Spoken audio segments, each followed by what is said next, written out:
cha bông ôn bàn với mục này đăng tờ lục ta lục dây ông bù mình quạt chặt quạt tay mà đòn cha chịu tập bèn khmai dớ chịu khmai ngay nhau bông ôn chịu tập bèn hơi lịch ngày ní cứ nịch nhau mô bằng hàng chun bục mai bông ôn giang bà lo tay mà đón cha chịu tập bèn dớ cứ anh chịu phim nhằm bàn phim chẳng á cha ru chít chú prai em hờ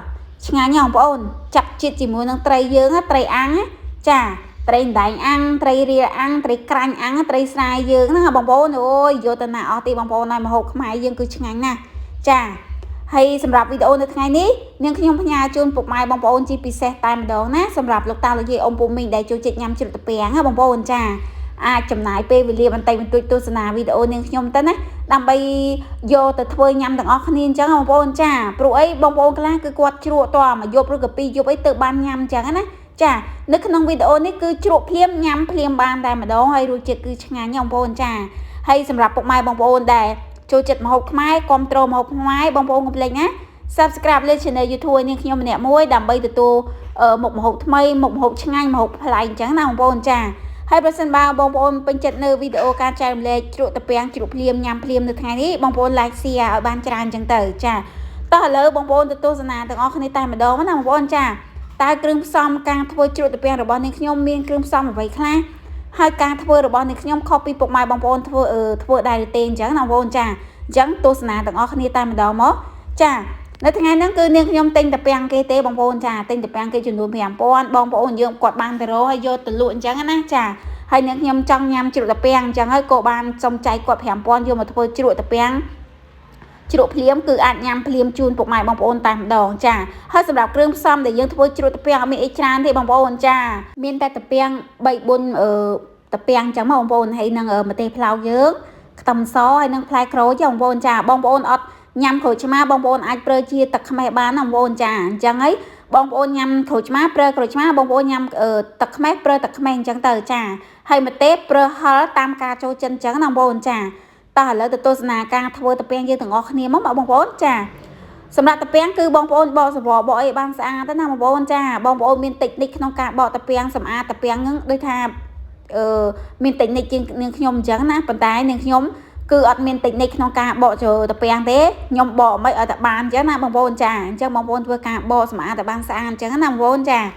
ហើយចិត្តអាចាស់អាណាចាស់ក្រិនអីហ្នឹងបងប្អូនចាចាស់ក្រិនអីរឹងអីហ្នឹងចាបងប្អូនធ្វើការចិត្តឈូសចោលបានស្អាតទៅបងប្អូនចាសម្អាតត្រពាំងយកបានស្អាតទៅយកតែអាណាខ្ចីពេលយើងយកទៅជ្រក់ទៅគឺត្រពាំងយើងហ្នឹងគឺឆ្ងាញ់អញ្ចឹងណាបងប្អូនចាហើយត្រពាំងហ្នឹងគឺត្រពាំងទៅតែកាត់ដីថ្មីថ្មោងតែម្ដងបងប្អូនចាបងប្អូនយើងគឺគាត់ទៅតែកាត់មកយកមកលក់អញ្ចឹងណាចាហើយសម្រាប់ត្រពាំងនាងខ្ញុំហាន់ជ្រក់គឺនាងខ្ញុំហាន់បែបហ្នឹងបងប្អូនចាហាន់ចំណិតពុះចំណិតទូដូចនាងខ្ញុំអញ្ចឹងមកឬក៏បងប្អូនហាន់តាមការបងប្អូនចូលចិត្តញ៉ាំគឺតាមចំណងចំណូលចិត្តអញ្ចឹងណាហាន់ជាបដោយចំណិតឆ្មាវែងក៏បានឬក៏ហាន់ដូចនាងខ្ញុំក៏បានដែរបងប្អូនចាប៉ុន្តែនាងខ្ញុំហាន់បែបនេះពេលយើងយកទៅជ្រក់ទៅគឺត្រពាំងយើងដូចថាល្អមើលអញ្ចឹងណាចាសភ័ណភាពស្រស់ស្អាតអញ្ចឹងទៅខ្លីៗហើយស្រួលញ៉ាំផងដែរបងប្អូនចាបងប្អូនធ្វើការហាន់ត្រពាំងយើងឲ្យបានអស់អញ្ចឹងណាចាហើយសម្រាប់ត្រពាំងយើងនៅខែហ្នឹងគឺសបោបងប្អូនចាមិនថាត្រពាំងស្រុកត្រពាំងព្រៃឬក៏ត្រពាំងផ្អែមត្រពាំងព្រិចត្រពាំងអីបងប្អូនចាត្រពាំងយើងមានច្រើនប្រភេទខែហ្នឹងគឺខែត្រពាំងដែលត្រូវដុះតែម្ដងចាបងប្អូនរួចរាល់ទៅរកទាំងអស់គ្នារកមិនតាន់គឺអត់តែប៉ុណ្្នឹងឯងបងប្អូនចាព្រោះអីបងប្អូនដែលយើងគាត់ប្រកបមុខរបររកត្រពាំងរកបន្លែផ្លែឈើនៅក្នុងព្រៃយកមកលក់រកអត់តាន់គាត់ទេបងប្អូនចាតរមស្រួលហ្នឹងគឺអត់មានទេរកអត់តាន់គាត់ទេគាត់គោះគាត់កាត់អស់លីងហើយត្រពាំងយើងបងប្អូនចាដូចនេះខ្ញុំអញ្ចឹងឲ្យនាងខ្ញុំទៅរកគឺទៅរកអត់បានទេបងប្អូននេះគឺអត់មានទេអញ្ចឹងនាងខ្ញុំមានតែទិញបងប្អូនយើងដែលគាត់ចូលទៅលក់អញ្ចឹងណាបងប្អូនចាជួយទិញគាត់ទៅព្រោះអីទៅរកក៏មិនងាយដែរបែកញើសទៅស្រាក់ស្រាំហើយក្តៅលហែងអញ្ចឹងណាចាឥឡូវទស្សនាវីដេអូយើងបន្តទៀតបងប្អូនចាតែពេលបន្តពីចិត្តរួចរាល់ហើយគឺបងប្អូនធ្វើការលាងទឹកសម្អាតពី3ទឹកណាបងប្អូនចាសម្អាតតែពេលយើងបានស្អាតហើយច្រងដាក់កញ្ច្រែងយើងឲ្យបានសោះទឹកល្អអញ្ចឹងណាចាហើយសម្រាប់ម្ទេសផ្លោកយើងនេះគឺនាងខ្ញុំប្រើជាម្ទេសផ្លោកប្រសិនបើបងប្អូនអត់មានម្ទេសផ្លោកបងប្អូនអាចប្រើជាម្ទេសដៃនាងយើងបានណាចាប៉ុន្តែនាងខ្ញុំអត់មានម្ទេសដៃនាងអញ្ចឹងនាងខ្ញុំប្រើម្ទេសផ្លោកជំនួសបានចាម្ទេសពីរប្រភេទហ្នឹងគឺបងប្អូនអាចជ្រើសរើសបានដូចគ្នាមួយមុខណាក៏បានដែរចាហើយសម្រាប់ម្ទេសផ្លោកវិញគឺបងប្អូនធ្វើការពុះទៅណាចាពុះចិត្តហាំវាបានស្អាតទៅចាបងប្អូនដើម្បី យើងយកទៅក្លុកទៅគឺងាយស្រួលក្លុកអញ្ចឹងណាចាហើយសម្រាប់បងប្អូនដែលមានម៉ាស៊ីនក្លុកក៏ប្រើជាច្រាំទៅចាប៉ុន្តែនាងខ្ញុំមានម៉ាស៊ីនក្លុកថ្ងៃហ្នឹងគឺនាងខ្ញុំយកមកក្លុកអញ្ចឹងណាចាបងប្អូនលាងសម្អាតមកទេយើងបានស្អាតទេបងប្អូនយកមកដាំទឹកស្ងោរទាំងអស់គ្នាបងប្អូនចាដាក់ដាំទឹកស្ងោរតាពាំងយើងបងប្អូនចាតាពាំងយើងហ្នឹងគឺស្ងោរចំនួនកន្លះម៉ោងចោលបងប្អូនចាដើម្បីឲ្យកាត់ហាងហើយបងប្អូនធ្វើការដាក់អំបិលយើងកន្លះស្លាបព្រាបាយទៅចាដើម្បីឲ្យតាពាំងយើងហ្នឹងមានជាតិប្រៃហើយកាត់ហាងផងដែរបងប្អូនចាធ្វើការស្ងោរកន្លះម៉ោងចោលបងប្អូនចាហើយសម្រាប់ប្រទេសផ្លោកយើងហ្នឹងក៏ត្រូវការស្ងោរដែរស្ងោររយៈពេល5នាទីចោលបងប្អូនចាដើម្បីឲ្យប្រទេសយើងហ្នឹងគឺឆ្អិនល្អបងប្អូនចាឲ្យបានឆ្អិនល្អបងប្អូនធ្វើការស្ងោរ5នាទីចោលទៅចាឥឡូវហ្នឹងគឺ5នាទីបានកន្លងផុតទៅហើយបងប្អូនចាច្រង់ប្រទេសយើងយកមកឲ្យបានសោះទឹកល្អអញ្ចឹងណាយកទៅក្លុកបងប្អូនប្រសិនបើបងប្អូនអត់មានម៉ាស៊ីនក្លុកបងប្អូនចិញ្ច្រាំណាចាចិញ្ច្រាំវាបានម៉ត់ល្អអញ្ចឹងទៅប៉ុន្តែនាងខ្ញុំអត់ចិញ្ច្រាំទេព្រោះនាងខ្ញុំមានម៉ាស៊ីនក្លុកអញ្ចឹងធ្វើការក្លុកបងប្អូនធ្វើការក្លុកទៅណាចាប្រសិនបើបងប្អូនក្លុកបងប្អូនចូលចិត្តម៉ត់ក៏តាមចំណង់ចំណូលចិត្តឬក៏ចូលចិត្តនៅដុំឬក៏ដូចប្រហែលនាងខ្ញុំក៏បានដែរចាបងប្អូនធ្វើការយកក្លុកហើយចាក់ចូលក្នុងចានយើងដល់ម្លាយណាបងប្អូនចាឥឡូវហ្នឹងម្ទេសយើងគឺបានរួចរាល់ហើយចាឥឡូវមកមើលតាពាំងយើងម្ដងតាពាំងយើងនេះឥឡូវពុះក្រាក់បងប្អូនកន្លះម៉ោងកន្លងផុតទៅចានាងខ្ញុំបានដួសមើលបងប្អូនចាទឹកឡើងពណ៌លឿងតែម្ដងចាតាពាំងយើងគឺហាងបងប្អូនចាទឹកលឿងនោះគឺបញ្ជាក់គឺហាងបងប្អូនចាអញ្ចឹងបងប្អូនធ្វើការច្រង់ទៅណាបងប្អូនចាត្រូវស្ងោរតាពាំងយើងយកទឹកទី2ព្រោះអីទឹកទី1យើងឡើងលឿងតែម្ដងអញ្ចឹងហាងអញ្ចឹងនឹងខ្ញុំភ្លក់ទៅនៅរៀងហាងល្វីងតិចអញ្ចឹងណាអញ្ចឹងនឹងខ្ញុំធ្វើការស្ងោរ2ដងបងប្អូនចាអញ្ចឹងបងប្អូនធ្វើការដាក់ទឹកថែមមកចាហើយដាក់តាពាំងយើងចូលមកបងប្អូនចាស្ងោរ2ដងបានតាពាំងយើងបាត់ហាងបងប្អូនចាស្ងោរ2ដងទៅឬក៏3ដងអញ្ចឹងទៅតាមតាពាំងយើងហាងឬក៏អត់ហាងអញ្ចឹងណាបងប្អូនចាអញ្ចឹងបងប្អូនធ្វើការស្ងោរទៅចាស្ងោរតាពាំងយើងមកពុះទៅប្រហែល10នាទីបន្ថែមអញ្ចឹងបងប្អូនចាឥឡូវនេះ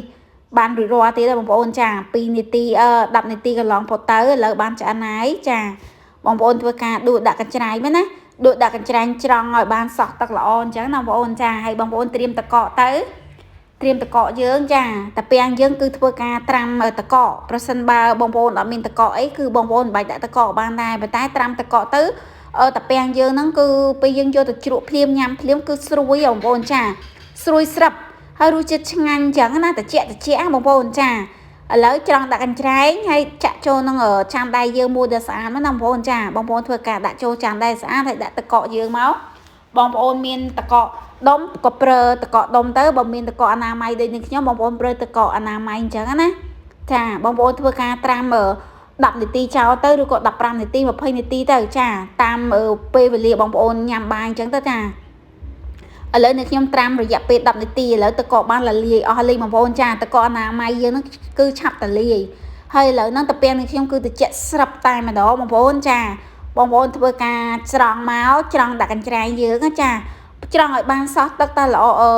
ឲ្យល្អបងប្អូនចាត្រង់ចំណុចនេះធ្វើមិនឲ្យសោះទឹកឲ្យស្ងួតទឹកល្អតែម្ដងបានយើងយកតាពាំងយើងទៅជ្រក់ចា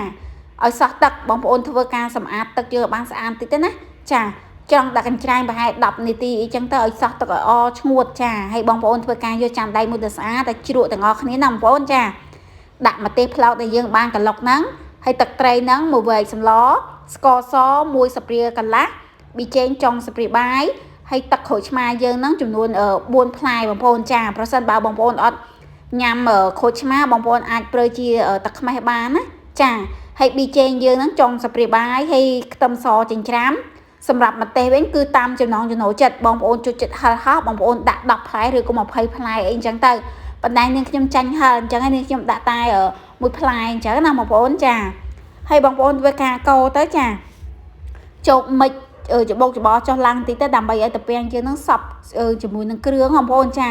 ឆ្ងាញ់ណាបងប្អូនជ្រក់តាពាំងយើងជ្រក់ភ្លាមគឺញ៉ាំភ្លាមហើយស្រួយស្រាប់តែម្ដងចា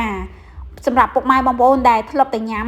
ជ្រក់តាពាំងដូចថាចំនួន1យប់2យប់ទៅបានញ៉ាំណាប៉ុន្តែអត់ធ្លាប់បានញ៉ាំរសជាតិតាពាំងយើងដែលជ្រក់ភ្លាមអាចញ៉ាំបានភ្លាមអញ្ចឹងគឺអត់ធ្លាប់ទេចាអញ្ចឹងបងប្អូនអាចសាកយកទៅធ្វើញ៉ាំទាំងអស់គ្នារសជាតិឆ្ងាញ់ គឺអាចជ្រក់ភ្លាមញ៉ាំភ្លាមបន្ទាប់ជាមួយនឹងត្រីអាំងឬក៏សាច់ជ្រូកចៀនសាច់គោអាំងសាច់គោចៀនអីចឹងបងប្អូនចាឲ្យតែឆ្អិនយកមកផ្ទាប់មកអត់ខ្វះទេបងប្អូនចាទទួលរសជាតិគឺឆ្ងាញ់តែម្ដងម្ហូបខ្មែរយើងជ្រក់ខ្មែរយើងចាឥឡូវបងប្អូនច្បោកច្បល់បានសពល្អហើយបងប្អូនភ្លក់រសជាតិទៅណាចាភ្លក់រសជាតិទៅស្ទើអីស្ទើសាបស្ទើប្រាយឬក៏ស្ទើជូរថែមថយទៅបងប្អូនចាត្រង់ចំណុចនេះគឺថែមថយទៅហើយនៅខ្ញុំបានច្រកចូលកដងបងប្អូនចាប្រសិនបើបងប្អូនមានកដងឬក៏មានកែវឬក៏មានកតោអីចាបងប្អូនធ្វើការដាក់ចូលទៅណាចាយកទៅដាក់ក្នុងទូទឹកកកយើងបងប្អូនចាដាក់ចំនួន1ម៉ោងឬក៏កន្លះម៉ោងទៅដើម្បីត្រជាក់អញ្ចឹងណាពេលដល់បាយយើងងុំត្រីយើងឆ្អិនចាយកមកញ៉ាំទៅគឺត្រូវជាតិគ្នាតែម្ដងបងប្អូនចាគឺត្រជាក់ចូលជាតិជាមួយនឹងគ្រឿងតាពាំងយើងបងប្អូនចាឆ្ងាញ់ណាចាឥឡូវនេះខ្ញុំយកច្រកចូលកដងចាទុកចំនួន2ម៉ោងបងប្អូនចាទុកចំនួន2ម៉ោងគឺបានញ៉ាំហើយបងប្អូនជ្រក់ភ្លាមគឺញ៉ាំភ្លាមក៏បានដែរបងប្អូនប៉ុន្តែនាងខ្ញុំចង់បានត្រជាក់បងប្អូនចាត្រជាក់ដិតណាត្រជាក់ដិតអញ្ចឹងហើយយើងយកទៅទុកទូទឹកកកចំនួន1ម៉ោងឬក៏2ម៉ោងអញ្ចឹងទៅយកមកញ៉ាំជាមួយបាយទៅគឺឆ្ងាញ់បងប្អូនហើយត្រីអាំងយើងហ្នឹងចាត្រីម្ដែងអាំងត្រីឡាប់ញ៉ាអាំងត្រីក្រាញ់ហ្នឹងអូនិយាយវាត្រូវធាតគ្នាតែម្ដងអាជ្រក់តាពាំងជាមួយនឹងត្រីអាំងយើងហ្នឹងបងប្អូនចាបងប្អូនធ្វើការមូលយកទៅទុកក្នុងទូទឹកកកទៅណាបងប្អូនចាហើយសម្រាប់វីដេអូនៅថ្ងៃនេះប្រសិនបើពុកម៉ែបងប្អូនមានមតិយោបល់ឬក៏ចម្ងល់អ្វីបងប្អូនអាចសរសេរ comment សួរនាងខ្ញុំនៅខាងក្រោមបានណាបងប្អូនចានាងខ្ញុំនឹងឆ្លើយតប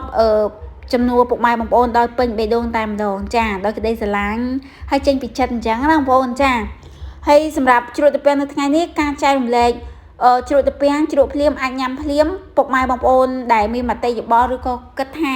ការចែករំលែករបស់នាងខ្ញុំមានចំណុចខ្វះខាតត្រង់ចំណុចណាមួយអីចឹងណាចាបងប្អូនអាច comment ប្រាប់នាងខ្ញុំបានចាព្រោះអីការធ្វើមុខម្ហូបឬក៏ធ្វើជ្រក់ផ្នែកជ្រក់តាពាំងនីមួយចាមានការធ្វើខុសគ្នាតិចនិចខុសគ្នាអីចឹងទៅចាអញ្ចឹងខ្វះនេះខ្វះនោះអញ្ចឹងណាបងប្អូនចាហើយគ្រឿងផ្សំគឺខុសគ្នាអីចឹងទៅចាអញ្ចឹងហើយត្រង់ចំណុចនេះនាងខ្ញុំសូមអធិស្ឋានចំពោះពុកម៉ែបងប្អូនមែនតើចាឥឡូវវីដេអូរបស់នាងខ្ញុំឈានចូលដល់ទីបញ្ចប់ហើយនាងខ្ញុំសូមអរគុណពុកម៉ែបងប្អូនទាំងអស់គ្នាដែលចំណាយពេលវេលាដ៏មានតម្លៃទស្សនាវីដេអូនាងខ្ញុំពីដើមរហូតដល់ចប់នាងខ្ញុំសូមជូនពរពុកម៉ែបងប្អូនទាំងអស់គ្នាសុខភាពល្អរស់ស៊ីទទួលទានមានបានគ្រប់ភារកិច្ចអញ្ចឹងណាបងប្អូនចាហើយសម្រាប់ពុកម៉ែបងប្អូនដែលពេញចិត្តនៅការចែករំលែកជ្រក់តាពាំងជ្រក់ភ្លាមអាចញ៉ាំបានភ្លាមអញ្ចឹងណាបងប្អូនចាបងប្អូនកុំភ្លេចចុច subscribe លើ channel YouTube នាងខ្ញុំម្នាក់មួយបងប្អូននឹងទទួលបានមុខម្ហូបថ្មីអញ្ចឹងណាបងប្អូនចាម្ហូបប្លែកម្ហូបឆ្ងាញ់ម្ហូបខ្មែរយើងបងប្អូនចាហើយប្រសិនបើបងប្អូនពេញចិត្តនៅវីដេអូនេះ like share បានច្រើនអញ្ចឹងណាបងប្អូនចាដើម្បីឲ្យលោកតាលោកយាយអ៊ំពូមីងនៅតាមបណ្ដាខេត្តនានាក៏អត់ធ្លាប់ធ្វើជ្រក់តាពាំងដែលជ្រក់ភ្លាមអាចញ៉ាំបានភ្លាមអញ្ចឹងណាពេលគាត់ឃើញវីដេអូរបស់នាងខ្ញុំហើយគាត់នឹងយកទៅធ្វើញ៉ាំអញ្ចឹងណាបងប្អូនចាជ្រក់តាពាំងយើងរសជាតិឆ្ងាញ់ឥឡូវការចែករំលែកជ្រក់តាពាំងរបស់នាងខ្ញុំឈានចូលដល់ទីបញ្ចប់ហើយសង្ឃឹមថាពុកម៉ែបងប្អូនទាំងអស់គ្នាពិតជាពេញចិត្តហើយកុំភ្លេចធ្វើញ៉ាំទាំងអស់គ្នាណាបងប្អូនចាឥឡូវសូមជម្រាបលាពុកម៉ែបងប្អូនសិនហើយចាំជួបគ្នានៅវីដេអូក្រោយនៅមុខម្ហូបថ្មីនៅមុខម្ហូបប្លែកម្ហូបឆ្ងាញ់ម្ហូបខ្មែរយើងបងប្អូនចាសូមអរគុណសូមជម្រាបលា